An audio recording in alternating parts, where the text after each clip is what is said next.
So I want to start off this episode by talking about the Pro Bowl because obviously the Pro Bowl happened just a couple days ago, and I feel like every single year the Pro Bowl kind of causes a shitstorm amongst fans. Some fans love it, some fans hate it, some fans they don't know what to feel about it. Here's what I want to say really quick before we get into the Pro Bowl, which was drastically different this year. Um, A, the Pro Bowl or the All Star game for the NFL is the hardest one to manage because other than baseball or basketball, football is a contact sport, and again, other than football, other than basketball and baseball, it happens at the end of the year, right? Right before the offseason goes on, and players go to negotiate contracts or maybe get traded or try to find a new destination.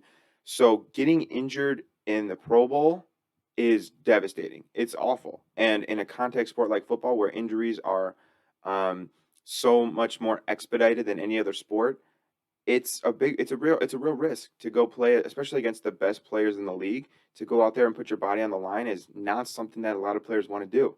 They don't want to risk, the money that they're going to get in the offseason or maybe their free agency or whatever. So you can't just have a Pro Bowl like a regular NFL game. You can't do that. So that's not realistic. Other than, I mean, baseball, they play the game the same way. Basketball, they play the game the same way. Um, that's just not realistic for football. So here's what I'll say. I think the NFL wants to have a good Pro Bowl. I think having a good All Star game, like a good All Star game weekend or a good, Pro Bowl weekend or whatever, is very good for the league. Um, and I think that they're trying different alternatives and they're trying to make it work very hard. And honestly, I think that so far they've done a pretty good job. Again, given the circumstances, given the contact nature of the sport, given everything like that, I think they've done just about as good as they can do. Um, I think that in recent years, they've um, made famous the Pro Bowl skills challenges where they have like the catch contest.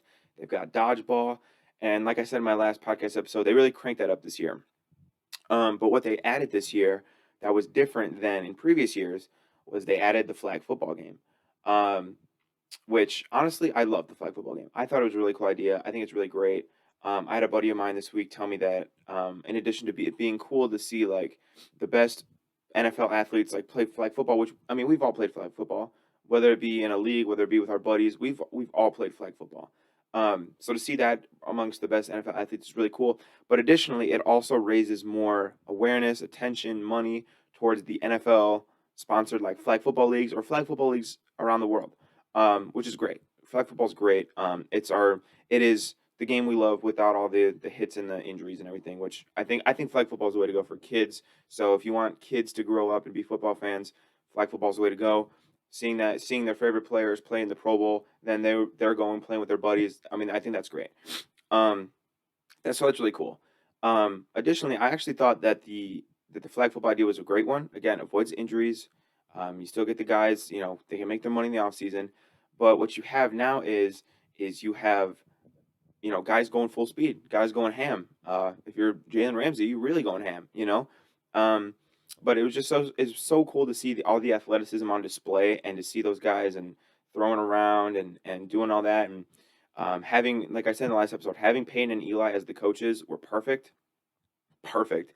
And Peyton Manning getting violently upset when the AFC lost was also very on brand and very in character for him. So I love to see that. But it's just one of those things where it's never going to be perfect. It's never going to be exactly what we want because in a perfect world, in a Madden generated world, we could throw the guys out there, and everybody would play who was elected to the Pro Bowl, and everybody would go out there and hit each other and you know do all that, and that's just never going to happen for the NFL. So I feel like fans who were complaining about the Pro Bowl, they need to understand that this is probably the best alternative for the Pro Bowl, and that there's really no way to fully do the Pro Bowl. I mean, okay, you guys remember like some of the best Pro Bowl moments, right? Like Sean Taylor, the hit that Sean Taylor put on the Bills punter, that would never happen in today's NFL. Never, never, never, never, never, never. Um, it's just the way the league's going. The league is, and this is all leagues. It's not just football, but it's just the way the league's going. So it is what it is. I do want to say Josh Jacobs, he called the Pro Bowl games like stupid shit or something like that. I mean, again, like my question to him is like, what do you want? What do you want the league to do, man? Like, do you want to go full out and do you want to hurt? I mean, Josh Jacobs especially is going up for a contract. If you don't want to play in the stupid fucking skills showdown games, don't play. Opt out of the Pro Bowl. Like, you do not have to go to the Pro Bowl. It is a vacation in Vegas. Well, I guess it's not a vacation for him because he lives in Vegas, but it's a it's for fun, dude. It's for fun. You gotta like it to be there, and if you don't want to participate, you think it's stupid, then just don't participate. I don't know what to tell you.